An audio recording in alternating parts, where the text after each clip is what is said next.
नमस्कार, आप देख रहे हैं अखंड हिंदी न्यूज 24। मैं हूं आपके साथ सीके सिंह। आइए रुक करते हैं इस वक्त की बड़ी खबर की ओर। कानपुर में अधिवक्ता राजाराम हत्या के मामले में 4 साल बाद एक बार फिर रविवार को परिजनों ने इंसाफ की मांग को लेकर पैदल मार्च निकाला। परिजनों ने हत्याकांड में शामिल साजिशकर्ताओं को जेल भेजने की मांग करते हुए एसीपी को मांग पत्र सौंपकर दोबारा जांच करने और आरोपित के खिलाफ कड़ी कार्रवाई की मांग की है। नवाबगंज थाना क्षेत्र के अंतर्गत गंगानगर सहकारी आवास समिति नवाबगंज निवासी अधिवक्ता राजाराम की 22 सितंबर 2021 को घर से बाहर गोली मारकर हत्या कर दी गई थी।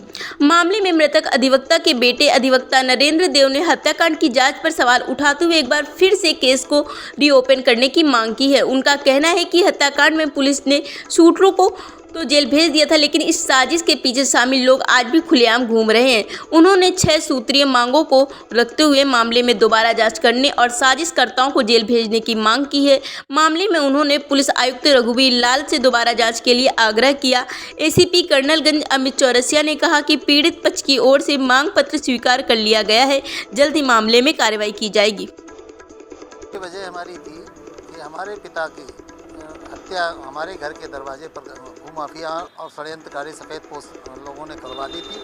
जो जब हमने एफआईआर करी तो उसमें नामजद अभियुक्त दर्ज हुए और दर्ज होने के बाद विवेचना अधिकारी ने दोनों नामजद अभियुक्तों को बाहर कर दिया। उसमें नामजद अभियुक्त थे राज बहादुर और NRI सिटी के डायरेक्टर, लेकिन उनका भी मठादेही से थे कानपुर बार एसोसिएशन के महामंत्री राकेश तिवारी, वो जो पूरे घटना क्रम को चला रहे थे, लेकिन वो सफ़ेदपोश पर्दे के पीछे रह रहे थे।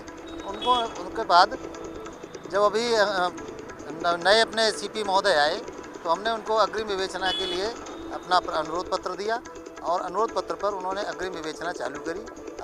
उसमें जब चालू हुई तब लोगों को लगा कि अब क्या होगा, अब तो हम फंस जाएंगे। तो वही मेरा उन्हीं बिंदुओं को लेकर के 4-6 बिंदुओं पर मैंने कहा था कि इन सफ़ेदपोश भूमाफियाओं की गिरफ्तारी हो और सुरक्षा व्यवस्था मुझे दी जाए, क्योंकि अब मेरे पिता का मर्डर हो चुका है, मेरी भी हत्या कराई जा सकती है और इस पर सीपी महोदय ने हमसे आश्वासन देते हैं, लेकिन कोई भी सुरक्षा व्यवस्था पिछले 1.5 महीने से नहीं दी गई है। ये एक मेरा उद्देश्य था और अगर मेरे को यहाँ से कोई न्याय नहीं मिला तो मैं बाबा योगी बाबा के मुख्यमंत्री दरबार में अपनी दस्तक दूंगा जा करके और वहाँ अनुरोध और अपनी प्रार्थना करूँगा। अभी कुछ दिन पहले राकेश तिवारी को पुलिस ने अरेस्ट किया, उनको पकड़ा। क्या राकेश तिवारी का नाम जब उसमें निकल के आया तो पुलिस ने उसमें उनको उठाया था और उठाने के बाद उनसे पूछताछ करी। पूछताछ में मुचलके पर पुलिस ने उनको छोड़ दिया था। मेरा कहने का मतलब है कि मुचलके पे छोड़ना है तो आप ये काम मत करते, और किया है तो उसको उठा करके बाकायदे उससे जेल भेजना चाहिए। जब आप यात्रा निकाल रहे थे तो आपका जो प्लान था वो नवाबगंज थाने तक का था, तो बीच में क्या रास्ता रोक लिया गया? क्या रास्ता नहीं रोका गया, लेकिन बीच में हमारे कुछ साथीगण और पुलिस एसीपी कर्नलगंज वो लोग आकर के उन्होंने कहा कि धूप ज़्यादा है, आप हमें ज्ञापन यहीं दे दीजिए। क्या लगता है कि राकेश तिवारी वो बहुत बड़े दबंग हैं, राजनीतिक दबाव भी है उनके पास और बाहुबली धन बली सब कुछ हैं वो, जिससे कि वो अपनी हमारी विवेचना को भी प्रभावित कर रहे हैं। मेरी हत्या भी करवा सकते हैं वो।